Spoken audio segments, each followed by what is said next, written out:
Hello everyone. I hope you all have learnt about the verbs from my previous video, and today we will be learning about helping verbs. Let us start. Helping verbs.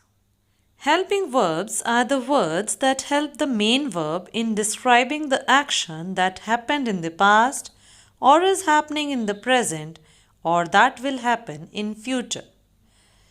Helping verbs वो शब्द हैं जो main verbs के बारे में हम जान चुके हैं कि डूइंग वर्ड्स और एक्शन वर्ड्स होते हैं, जो वर्ब्स को एक्शन को डिस्क्राइब करने में मदद करते हैं और ये बताते हैं कि वो एक्शन, वो कार्य, वो काम पहले हो चुका है, अब हो रहा है या होगा, वो शब्द हेल्पिंग वर्ब्स कहलाते हैं. Helping verbs are also called auxiliary verbs. इनका एक और नाम है जिन्हें auxiliary verbs भी कहते हैं. Helping verbs are the verbs that tell the state of being. Now it is very important to understand the meaning of state of being. State of being का मतलब है होने की स्थिति, होने के बारे में बताना. तो helping verb हमें किसी कार्य के या वर्ब के होने की स्थिति बताते हैं जिसे हम कहते हैं है, था या होगा. Let us see. For example, be, is, are, am, was, were, has, have, had, shall, will, should, would, may, might, do, can, could, must, ought. These words are all helping verbs. ये सभी शब्द जो आपको screen पर दिखाई दे रहे हैं, ये वर्ड्स हमें सेंटेंसेस में उन वर्ब्स को और अच्छे से डिस्क्राइब करने में हेल्प करते हैं. Now let us observe the sentences given below. मैं कुछ सेंटेंसेस आपको दिखा रही हूँ, आप उन सेंटेंसेस को बहुत ध्यान से देखिए. Radha is playing. क्लियरली इस छोटे से सेंटेंस में हमें बड़े आराम से पता चल रहा है राधा सब्जेक्ट है जिसके बारे में बात हो रही है, प्लेइंग वर्ब है क्योंकि वो उसका एक्शन बता रहा है, और इज क्या है? Can you guess? Yes, is the helping verb. Is playing को एक्शन एक्सप्लेन करने में हेल्प कर रहा है. राधा इज प्लेइंग का मतलब है राधा खेल रही है. खेलना आपको पता चल रहा है कि इस सेंटेंस में वर्ब क्या है? खेलना. एक्शन है खेलना और राधा खेल रही है. तो वो खेल रही है, उसकी स्टेट ऑफ बीइंग क्या है, उसकी क्या स्थिति है, कब हो रहा है? अभी खेल रही है, इसलिए हमने इज लगाया. Next sentence, do you want to eat. Now in this sentence clearly you know the verb is eat. And what about the helping verb? Yes, the helping verb is do. And because it is a question, so we are using helping verb in starting of the sentence. Now, children were going to school. Now we know verb is going. Children were going to school. What is the action? They were going. Now, what word is helping the action to explain the action? Were. Children were going. Going से हमें पता चल रहा है कि जाने की बात हो रही है, लेकिन जा रहे थे ये हमें पता चला वर से कि बच्चे स्कूल जा रहे थे. I have done my homework. मैंने अपना कार्य कर लिया है. नाउ डन मतलब काम हो गया. अब वो कैसे हो रहा है या होगा ये किससे पता चल रहा है हमें? हैव डन से. So have is the helping verb. She will meet you. वो आपसे मिलेगी. अब एक्शन क्या हो रहा है? मिलेगी. मिलने की बात हो रही है, so verb is meet, but the helping verb is will. This is helping the verb to explain the action. मिलेगी, अभी नहीं मिली है, ना ही पहले मिली थी, मिलेगी ऐसा कहा गया है. So, in the above sentences, the words is, do, were, have, and will are helping the main verbs playing, eat, going, done, and meet in describing the action. So, these words are helping verbs. Let us move. Helping verbs representing tenses.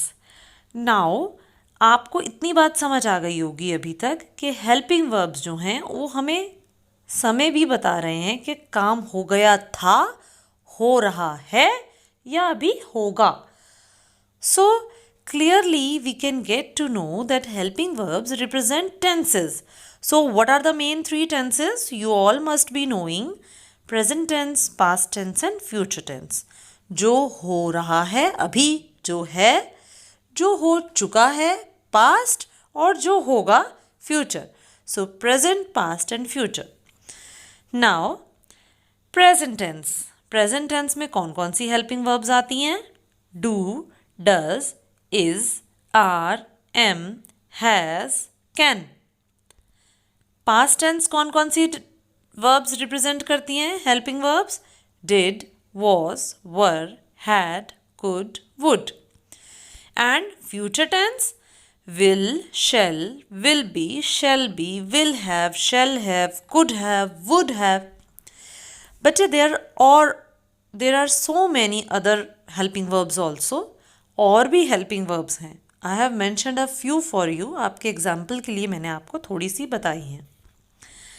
For example, अब हम एक sentence का example लेते हैं. Present tense में हमने कहा teacher is teaching the class. अध्यापिका कक्षा को पढ़ा रही है. पास्ट टेंस में क्या होगा, उसको कैसे कहेंगे? Teacher was teaching the class. अध्यापिका कक्षा को पढ़ा रही थी. फ्यूचर टेंस में teacher will be teaching the class. अध्यापिका बच्चों को पढ़ा रही होगी. Now please compare these 3 sentences. इन तीनों sentences को अगर आप ध्यान से देखें, इनमें teacher teaching the class common है और वर्ब क्या है? टीचिंग. तो अगर मैं यूँ कहूँ टीचर टीचिंग द क्लास, तो तीनों बातों में टीचर टीचिंग द क्लास तो सेम है. अगर हेल्पिंग वर्ब्स ना हों तो you won't be able to guess कि ये हुआ था, हो रहा है या होगा. That means you will not be able to know the tense of the sentence. Tense हमें किन वर्ड से पता चल रहा है? Helping verb से. So is, was and will be. These 3 words are telling us the tense of the sentence. So helping verbs represent tenses. So you must know this, that which word is telling which tense. आपको पता होना चाहिए कौन सी helping verb कौन से tense को represent करती है. सो इज प्रेजेंट टेंस को कर रही है, वॉज पास्ट टेंस को कर रही है, और विल बी फ्यूचर टेंस को. Helping verb in simple sentences. अब आपको पता है सेंटेंसेस कई तरह के होते हैं. सिंपल सेंटेंस होता है जो स्टेटमेंट डिक्लेरेटिव सेंटेंस होते हैं, जिसमें हम अपनी एक बात कह देते हैं. सिंपल.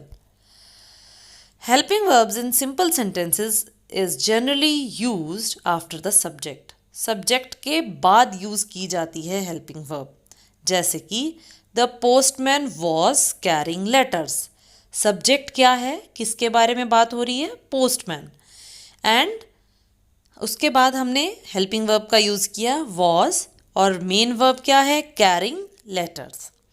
पोस्टमैन पत्र लेकर जा रहा था. वॉज कैरिंग, तो हेल्पिंग वर्ब क्या है यहाँ पर? Was. Now helping verb in sentences with questions. जिस सेंटेंस में हमने क्वेश्चन पूछना होगा, उस सेंटेंस में हेल्पिंग वर्ब कैसे होगी? देखिए, Helping verbs in sentences with questions is generally used before the subject. Subject से पहले सेंटेंस के स्टार्टिंग में यूज कर देंगे, जैसे was the postman carrying letters, क्या पोस्टमैन पत्र लेकर जा रहा था। अब आप ध्यान से इन दोनों सेंटेंसेस को कंपेयर कीजिए। You can see the postman was carrying letters, was the postman carrying letters. जब क्वेश्चन की बात हुई तो हेल्पिंग वर्ब आगे आ गई।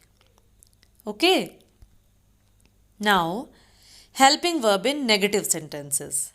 अब नेगेटिव सेंटेंसेस में हेल्पिंग वर्ब कैसे लगेगी? Helping verbs in negative sentences is generally used after the subject with not. Subject के बाद हेल्पिंग वर्ब लगेगी और आगे नॉट लगा देंगे हम, like the postman was not carrying letters. So this was all about helping verbs mainly. So now let us see the points to remember. Helping verbs help the main verb in describing the action. Helping verb main verb को help करते हैं, उसकी सहायता करते हैं action को समझाने में.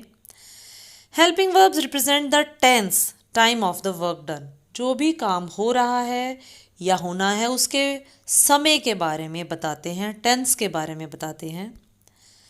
Position of helping verbs in the sentences differ in different types of sentences. अलग अलग sentences में helping verb की position अलग अलग जगह पर हो जाती है. अगर question है तो helping verb सबसे आगे आ जाएगी. अगर simple sentence है तो helping verb subject के बाद और verb से पहले होगी. अगर negative sentence है तो हम helping verb के साथ not लगाएंगे. इसके अलावा हेल्पिंग वर्ब में मेन जो आपने बच्चे ध्यान देना है वो ये है कि यू शुड नो कि किसके साथ क्या लगाते हैं, हम किस सब्जेक्ट के साथ कौन सी हेल्पिंग वर्ब लगाते हैं. जैसे कि अगर सिंगुलर है तो हम इज़ का यूज़ करते हैं, प्लूरल है तो हम आर का यूज़ करते हैं. इसी तरीके से सिंगुलर है तो हम वॉज का यूज़ करते हैं, प्लूरल हैं, ज़्यादा हैं सब्जेक्ट तो हम वर का यूज़ करते हैं. सो I am sure you will get to know this as you practice. जैसे जैसे आप इसकी प्रैक्टिस करेंगे वैसे वैसे आपको ये कंसेप्ट और अच्छे से क्लियर होगा. सो प्रैक्टिस करने के लिए let us move to the practice exercise. Now this is your first practice exercise.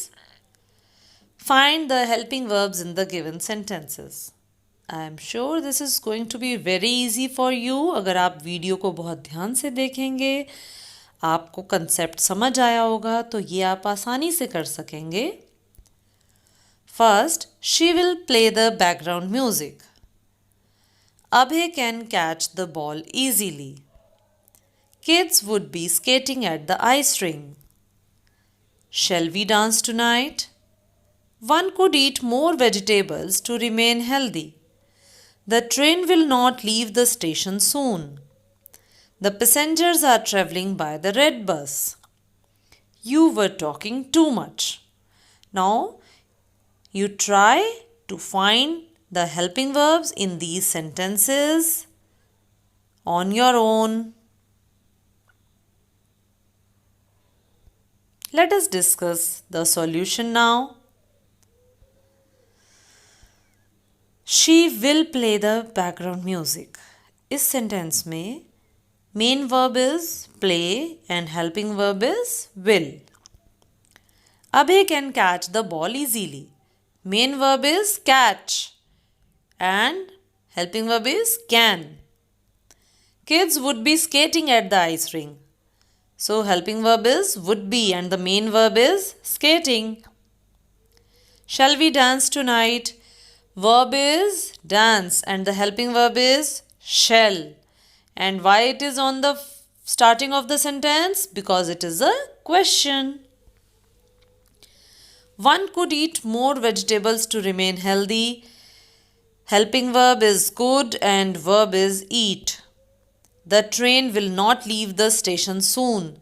Main verb is leave and helping verb is will. The passengers are travelling by the red bus. So main verb is travelling and helping verb is are. You were talking too much. Talking is the main verb and helping verb is were. So I hope you must have done your practice exercise correctly. Let us move to the second practice exercise now. Make sentences using the given helping verbs. Now I am giving you some helping verbs. You have to make sentences on your own. Am, shall, are, will be, would, was, and did. So, make sentences of your own choice, but they should be correct. Let us move to the solution. See, again I am telling you, I am making sentences of my choice. You should make sentences of your own choice. आपको अपने sentences खुद बनाने हैं. Don't copy my sentences. जो मैं sentences बना रही हूँ आप उनको copy मत कीजिए. अपने आप sentences बनाने की कोशिश कीजिए. First one was am. So I am going to buy new pencils. Going main verb है और am helping verb. Shall we go to the grandparents' house today? Are, they are returning to the home. Will be, parents will be invited for the function. Would, he would run away at the time of meals. Was, Sakshi was making a paper toy. Did, you did not complete your homework. So this finishes off with your practice exercise 2 and this topic also, helping verbs. I hope ये topic आपको अच्छे से समझ आया होगा. And if you have not learned this topic, you can watch the video again. And अगर आपने verbs की भी वीडियो पूरी नहीं देखी है तो वो वीडियो भी पूरी देखिए. verbs की, helping verbs की दोनों वीडियो देखिए. ये कंसेप्ट बहुत ईजी है और आपको अच्छे से समझ आ जाएगा. तो आपको ग्रामर में कभी भी दिक्कत नहीं आएगी. आपको सेंटेंस मेकिंग में दिक्कत नहीं आएगी. These both topics are very important in helping you to learn the formation of sentences. So, keep learning, stay at home and be safe. Thank you.